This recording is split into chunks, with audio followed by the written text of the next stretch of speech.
Hello and welcome. My name is Jay Rosenthal. I'm the co-founder and managing director of Business of Cannabis, and welcome to our first monthly retail series of 2022. We are glad you're here. Since 2017, through news, insights, video, and podcast series, as well as events just like this, Business of Cannabis has highlighted the companies, brands, people, and trends driving the cannabis industry, which we will do again today, and we hope to do every day. So we hope you'll follow us on businessofcannabis.com, and we'll get more into that. As we begin, we wish to acknowledge this land in which we live and work here in Toronto. For thousands of years, it's been the traditional land of the Huron-Wendat, the Seneca, and most recently, the Mississaugas of the Credit River. Today, this place is still the home to many Indigenous peoples from across Turtle Island, and we are grateful to have the opportunity to live and work on this land. This year, our retail series at Business of Cannabis is made possible by our friends at Leafly and Vetrina Group. We're thankful for their ongoing support to make this event happen, and we hope you enjoy it as well. And it isn't just Leafly and Vetrina Group that make Business of Cannabis tick. We have ongoing partners including Can Delta, Torque and Mains, Cannabis Benchmarks, Gallagher in Canada, Headset, and Cannabis at Work. We hope you'll find all the information about them on our website. Just a bit of an overview about today's program. In a moment, we'll sit down, virtually, with Sully Devine, who's an inventory manager at Superette in Ottawa.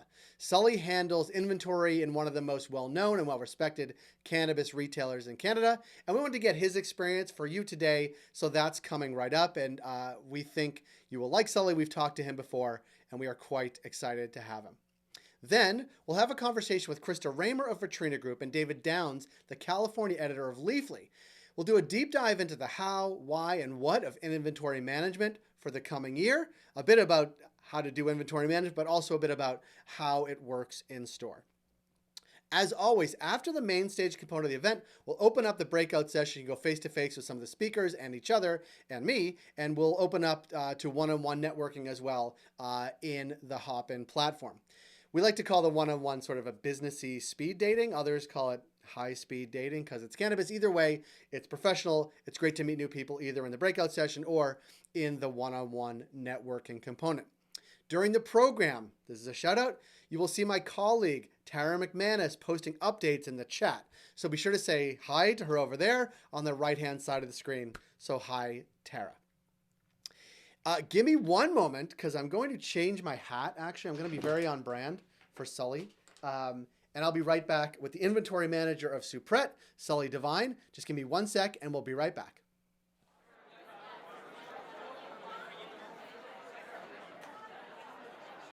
Sully, thanks for being with us for the retail series. I have a surprise. Are you ready? I'm ready. Born ready. I'm repping the brand. Look, we have people on from Superette. I got the Superette hoodie. Funny you say that. Twins. We're twinning. I didn't know we'd be twinning. That's a whole new thing for this series, but I do like this hat. I wear it, of course, not just when it's fucking snowing in Toronto, but always. And it's I think you and we both wear it facing backwards, which I think is a new trend we're going to start. I think so. I think the wheels are set in motion, and we just got to start telling everyone about it. So I like think that's amazing, man. So we'll wear it forward for this and backwards the rest of the time. Exactly. As you know, today's event, we're talking about inventory planning for cannabis retailers. We specifically wanted to have you on because many in our audience, whether they've been to a Superette or not, understand sort of the Superette brand and what you're all about. But part of bringing that brand to life is having the products people want at the time they want it in the store that they're going to. And Superette has many stores and they're not all the same in terms of physical setup, even sort of name. Talk a little bit about how you approach that when you're planning the inventory by store, by geography. Like give us some of sort of a sneak peek of the playbook that you guys operate under. Definitely. So here in Ottawa, of course, we have our upwards of 4 locations in Toronto and the Big Smoke. But here in Ottawa, we only have our 2 locations. So for the most part, I've worked at the original location, Wellington, and had some background in the inventory there. And since coming to Glebe, I've taken kind of everything that I learned from Wellington and brought it over here. So there's always going to be little kind of non-proprietary considerations that we have. A couple I can run through for our audience today. You know, easy ones, right? Inventory levels at the time of ordering, and considering the few days, ordering and having a shipment receipt, right? You're going to have, you're not going to order on a Monday and get it on the Monday. It's usually a little bit of a carryover a couple days down the line. So always kind of thinking, when you're putting your order in, you do have a couple days to sell through what you already do. So keeping that in the back of your mind. Another easy one, new product launches at the OCS. I mean, we're all selling from the same portal. So really pinpointing those new product launches from the more hype LPs or, the new ones kind of jumping in the scene. We all know craft flower and craft LPs are on the rise right now. So, they're popping up everywhere and there's some really good product out there. Subcategory allocations, you always want to make sure that throughout your whole inventory cage that you're covered, not just on your flower and your pre-rolls and the easy sellables, but in your oils, your concentrates, your capsules, beverages. The list keeps going on as time goes on, which is amazing. We're really stoked to see the variance in products too. Couple other ones, not so obvious, time of the year, weather and traffic knowledge. If it's going to be a January sales kind of month, then you might not want to bulk up like you would in December. So little things like that. And, centralizing buy sometimes works for us, whether it's getting it in at Wellington and transferring product over here. You're going to save on your shipping and all your service costs through the OCS. But B, it's creating work for people, and it's also getting two sides of the story in terms of your whole shipment and different products that might end up at different stores. That's really helpful, because I think some of those and knowing you a little bit, because we've had a conversation once before, like Yep. thinking about your background and like where else you've worked, some of that is certainly applicable. It's inventory 101, whether it's applied to tires, jewelry, or cannabis. But in those other aspects, and I want to ask a question about inventory as it relates to staff and it relates to sort of floor staff, because bud tender, like when you're thinking about the inventory and you talk about new product launches, right?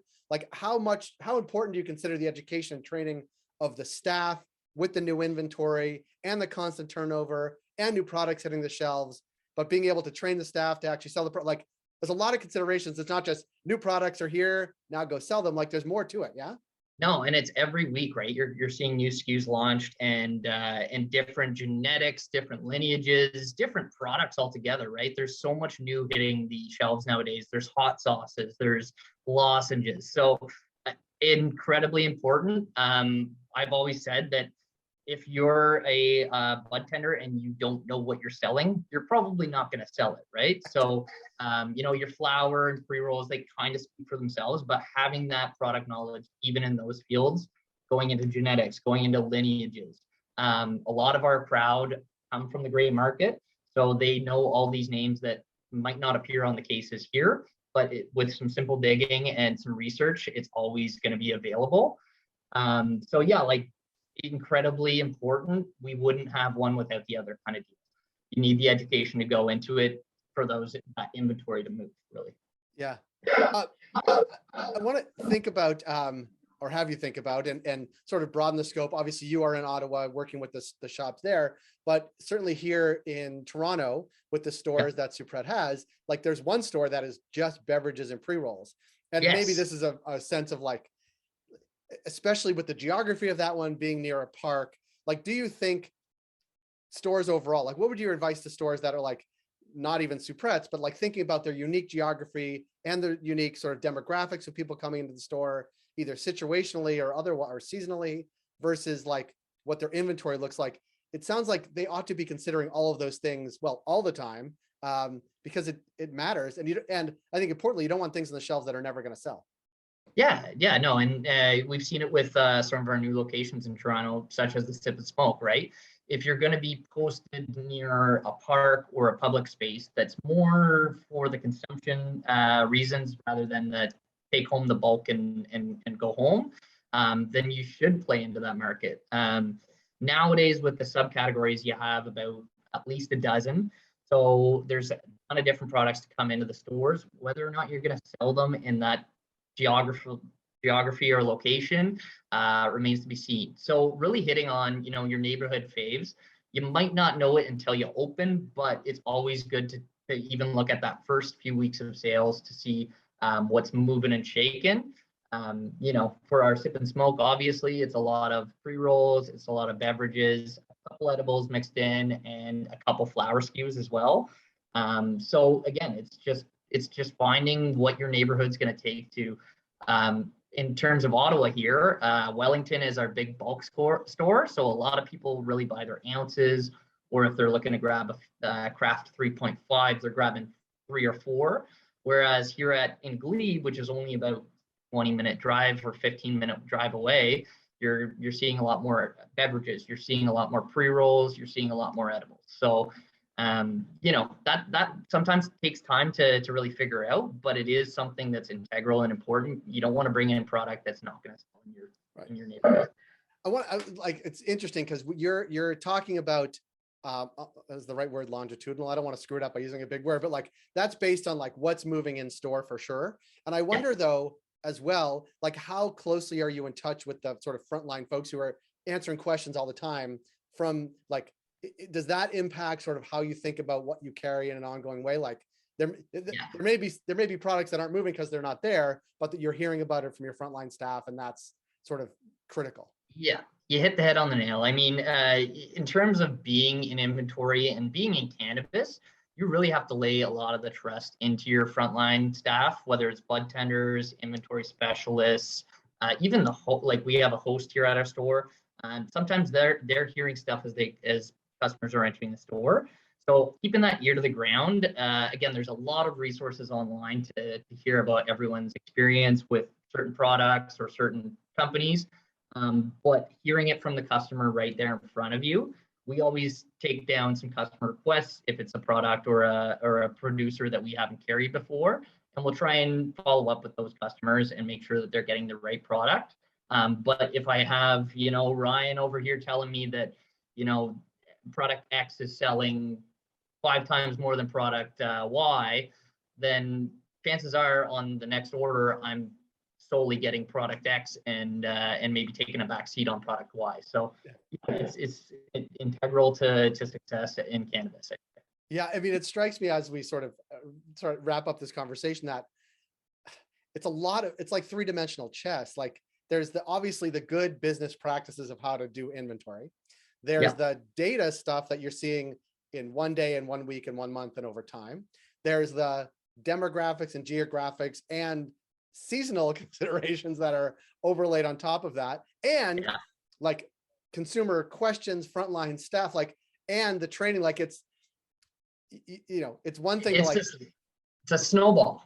It's a giant snowball that you gotta keep feeding from, because again, all that snow packed in there is going to be all your information, and maybe not all your information, but it's going to set you in the right direction to be successful.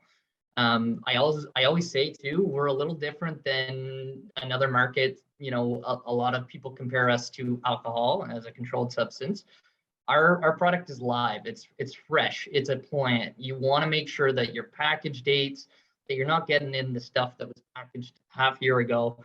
Customers won't like that. You won't see much follow up on those products. So it's always making sure that we're on a weekly basis here ordering, and we want to make sure that we're keeping those fresh lots, stuff that's packaged and or harvested recently, because it doesn't have a shelf life like booze, like jewelry, like everything else in the world almost.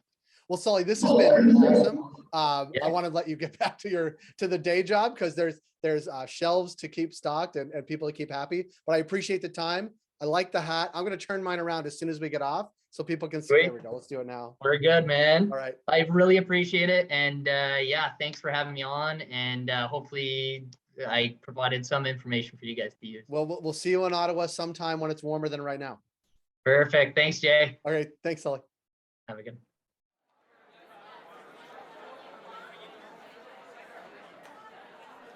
Thank you again, Sully. I'm going to change my hat back now for the next part of our program. That's better. I'm pleased to welcome our world-class experts to the stage, and I really mean that they are world-class experts, some of the finest in the business in this particular slice. First, Krista Raymer. She's the co-founder and CEO of Vetrina Group, an industry-leading cannabis retail consultancy. They have specialized in supporting cannabis businesses to achieve and maintain profitability, which is what we're really talking about today, which I can only imagine has lots to do with inventory management in store as well. As retail experts, they like to say they focus on helping businesses in this highly competitive market stand out from the rest. With Krista, we'll also be joined by David Downs. He's the California editor of everybody's favorite publication, Leafly. He's the founder of the Hush podcast, and he was the cannabis editor for the San Francisco Chronicle and their online platform, SF Gate, which I can only say, as the kids do, like goals and like coolest job ever. So we're really excited to have David and Krista to the retail series. I'll be right back with this hat and David and Krista.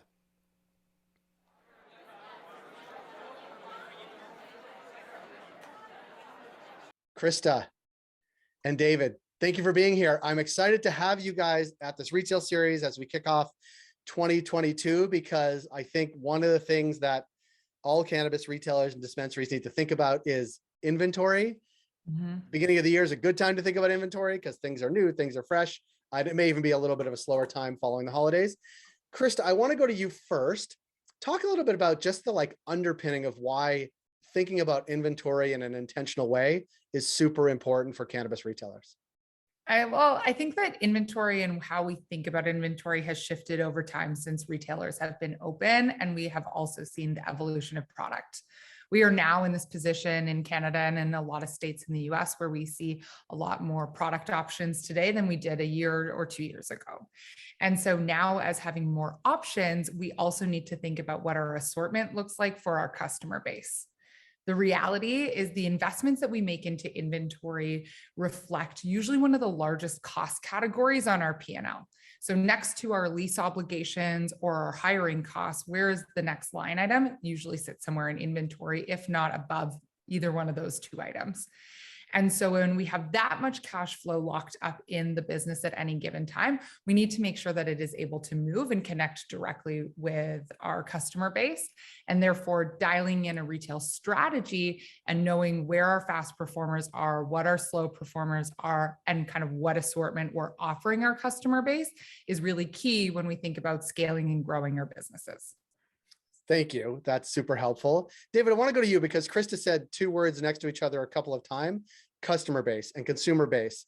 And thinking about that from your perspective, like who should retailers be thinking about dispensaries? Like, who are their core audience, and like where does it overlap with your core audience? Talk a little bit about that, because we often hear like the 80-20 rule of business. Like, I assume that there's something like that in cannabis that you guys think a lot about.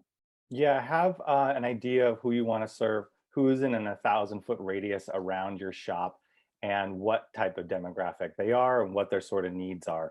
We're seeing the market bifurcate on price between a value shopper that's trying to go as low as they can and an exotic hype shopper that is willing to pay $60 or $70 an eighth, as well as like aspiring people who are trying to mimic those hype shoppers who have that disposable money and are paying that amount.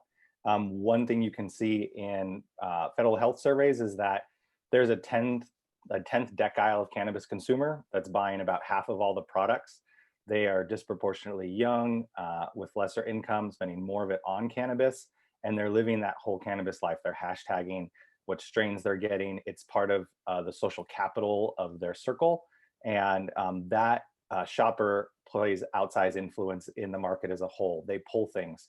And it doesn't matter what substance you're talking about, like alcohol or TV, there's always this power user that is setting the trends, is setting what's like acceptable opinion for or what we should shop, and generating popularity that other people are sort of glomming onto.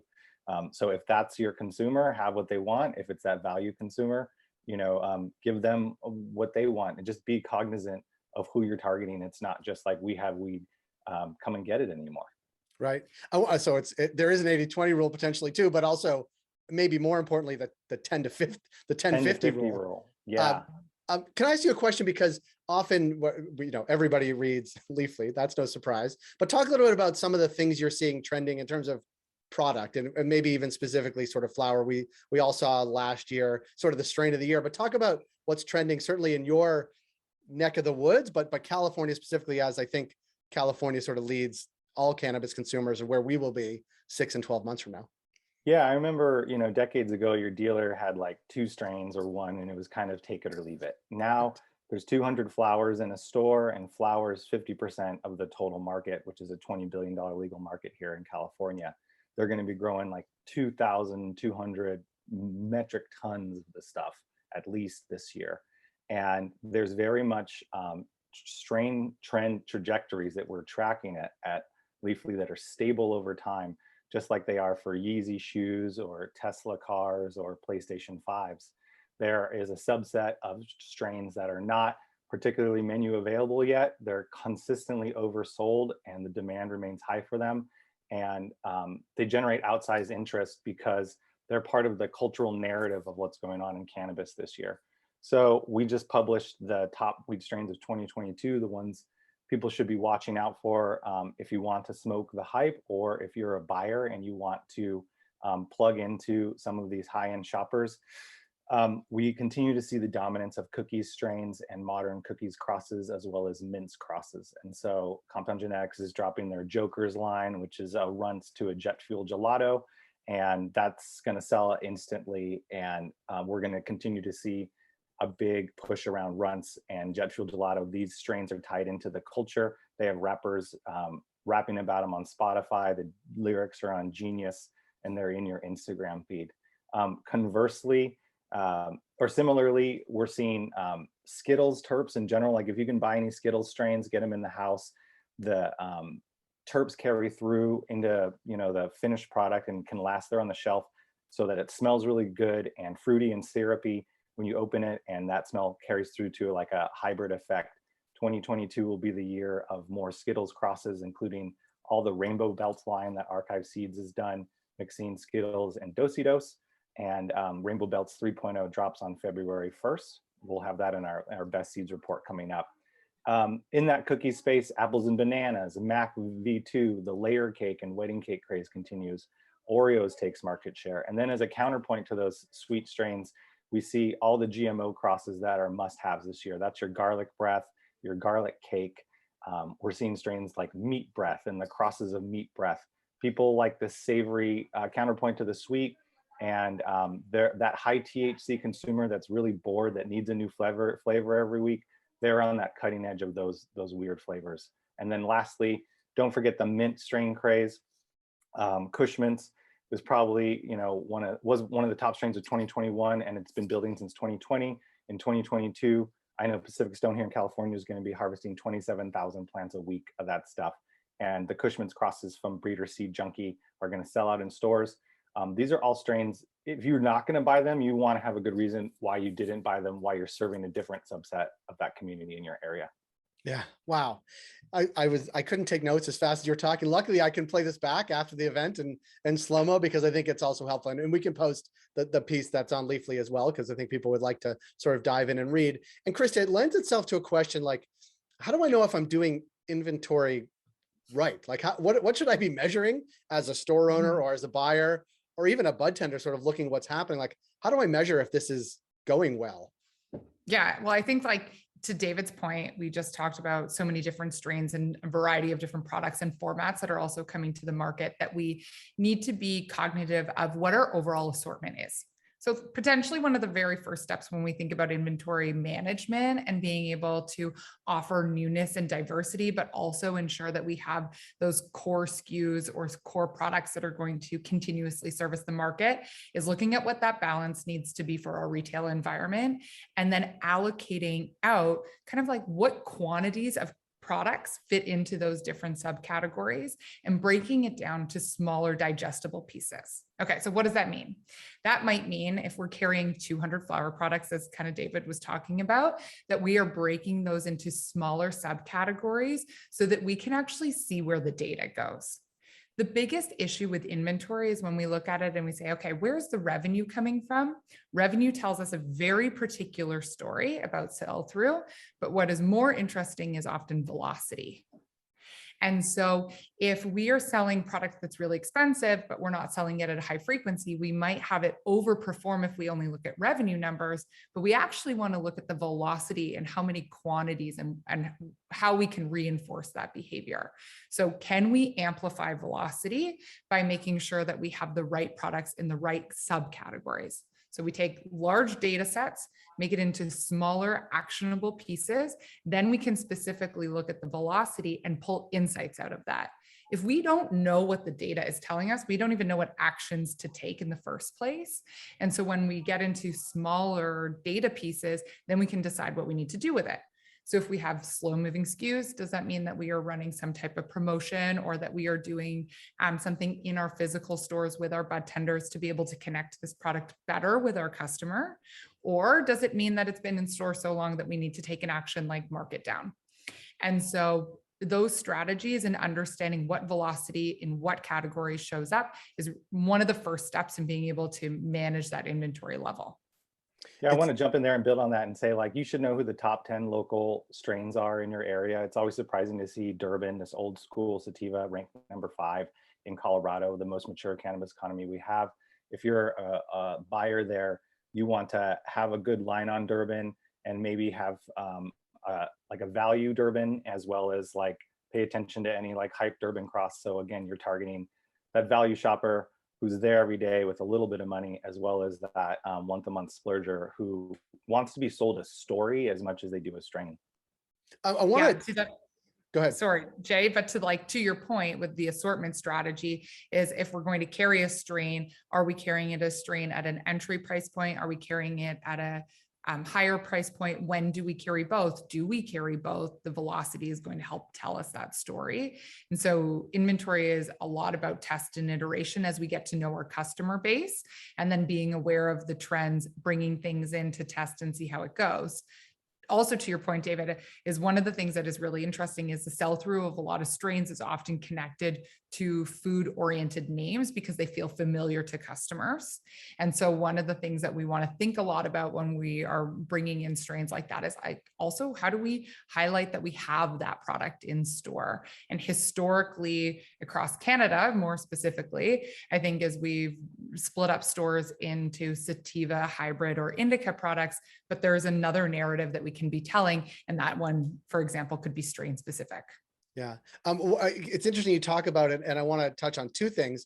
When we talked to Sully from Superette earlier, he talked about even the different stores in the same town, not that far away from each other in Ottawa, like they have different consumers, different products. And I think he mentioned like 3.5 grams in one store. If it was a high, actually relatively expensive product, he knows it's going to move as opposed to like a larger 1 ounce format, another store, moving to that consumer audience. But one thing that Krista touched on, and I know it came up in the conversation with Sully as well. And David, I want to talk to you is like, you talked about one trend around strains and what could be coming down the pike. The other, and it's been a challenge here in Canada, but also in newer markets that are coming online, is this freshness idea. And like, how important is that? Like, not only new product, but the new product is actually freshly packed. Like, talk a little bit about that and how consumers sort of view that freshness, born on date type of thing. Yeah, over at Leafly News, I wake up and do two things: try to serve the reader and stay close to the plant. And it's easy to get abstracted and alienated from what we're doing here. Inventory 101 of cannabis. Cannabis is an agricultural crop. It is slowly, rotting over time, for a lack of a better word. The average sell-through cycle is about 100 days from the time it hits the store to the time it's out. If it's going older than 100 days, it starts to become a liability. Canada's sitting on a bunch of old weed it's going to have to eventually write down because it's a year old now, and you can do your best to preserve it, but you can't stop the ravages of time. In California, with Proposition 64 and the switch to legalization, the consumers enduring older weed than they ever have. We're seeing manufacturing dates from May of 2021. Regulations allow that stuff to be on shelves up to a year before it expires. but the terpenes, the aroma molecules, the flavors that people are spending the money on that are generating the effects can be long gone in that time frame. And in the back half of 2021 and into 2022, distributors were hearing from retailers or from consumers about this freshness issue. You can't shop by manufacturing date particularly yet. You can't, your bud tender might not know what's the freshest, but everyone is going to and should be asking, show me the freshest things in the store. Don't show me stuff that's 3 months, 6 months, 9 months old, unless, you know, they did a really good job preserving it. For the retailer, that means buying a pound instead of 5 or 10 pounds necessarily. There are distributors that are helping retailers with demand planning so that it's fresh for everyone, because if you sell someone a bag of old weed, you can do that to them once, but they will remember you forever. They will approach you with suspicion forever until you come correct with them with regard to that purchase. Burners on Hate, you know, the cookie store here in San Francisco, they have $60 bags of old weed with no terps. And it's if you're a civilian with a normal budget and you spend that much for pot and it's flat and it tastes like cardboard, you really made an enemy, you know, and you don't want to make any enemies. You want to provide value, high quality product at the price point that people are ready to pay. And that means paying attention to freshness this year and going forward. It's like the day old bagels, but maybe even worse. Yeah, I mean, we actually have expensive. stores. Back to this retail specialization, there are bargain stores that just try to blow out edibles that are about to expire. And the consumers walking in the door knowing like I'm at the like bargain store of pot, you know, here to scoop up shady deals. I mean, all this stuff's fine. It's way better than the old stuff, but it speaks to that, you know, the normalization of the trade, you know. Mm-hmm. Krista, I want to ask you a question that came up with Sully too, and I want to get your sort of tips and tricks types of things. You know, we've talked a lot about from the buyer perspective, the store manager perspective, managing inventory and doing it well and what to carry, what not. But the link that is really critical, I think, is like the staff too, right? Like you can make great inventory decisions, but if the team is not bought into like what those inventory decisions are, or maybe don't have any input, but also don't know what's coming in and be able to explain that to consumers. Talk a little bit about that and the role that plays, certainly in velocity and all those things, but like how like buyers talking to frontline staff and vice versa, like talk a little bit about how important that is for a retailer. Yeah, like having great inventory is a ground game. It is about being in touch with the customer and being in touch with the team that is interacting directly with the customer. So we really need to be bubbling feedback from the sales floor up into those inventory purchasing decisions. I think within that, even when we are thinking about making calculated risks around where we are making investments around product, and we are playing this ground game, there is a forecasting piece that is absolutely necessary. And that is being able to allocate out the right budgets into the right areas so that we are protecting a certain amount of resources to be able to be invested in new products as they drop so that we can test and iterate. And then on the back end, we have a plan on how to move out that slow moving inventory. To Dave's point earlier about like sitting on product that is 30 or 60 days old, depending on where you are and where I guess you're purchasing your product from, if we're using provincial distributors in Canada, we don't have as much control over that. And so there's different level of urgency to be able to push that product out. So understanding and being able to really create a format with your bud tenders that are getting the feedback directly from the customer, driving that into future buying decisions, as well as creating a feedback loop that highlights the product that we need to be pushing out. And that we can do that with some level of integrity around what that messaging is to our customer base and knowing that something is aging. So instead of it being 60 days from now we're trying to reactively respond and create some velocity with some product that's slow moving. How do we make a measurement that after 14 days, if it hasn't made a move, that we're taking an action? At 30 days, what do we do to generate more action? At 45 days, what's the next step? And then if it's getting all the way to 60 days, what do we do? There should be steps along the way. And that needs a really great feedback loop between either inventory buying and decision-making or store management, as well as with the bud tenders. Yeah. David, I see you shaking your head. You were it was the affirmative, I think. Yeah, you know, serve the heat, serve the street, you know, don't get distracted. there can be a lot of numbers and theories out there, but those bud tenders know they have to interact with those people every day. They know exactly what they want. Listen to those bud tenders. I was thinking this week about, everyone's trying to scale a business and what doesn't scale. And I was thinking about how love doesn't really scale. It's like pretty one-to-one. Like the love you give to one person is going to be way bigger than the love you can try to give to 100 people. And it's inventory 101, but if you don't love selling and you don't love weed and you don't love the people that are coming in the store, don't do it, because the margins are just going to get thinner and harder. And it's going to, the industry is going to end up in the hands of people who not only survive those thin margins, but they just love it. And your bud tenders are there because they love it, not because of that awesome fucking check. So yeah, like embrace them, empower them, and walk that floor and pick some of your consumers to love and understand so that you serve them. Because I feel like if you serve them, then you're probably going to be on the right track than following some other objective.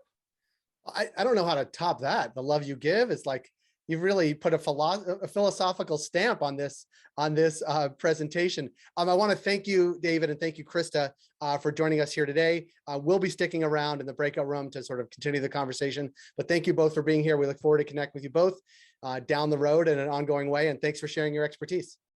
Thanks, Jay. Thanks, Jay. Thanks, Krista. Loved it.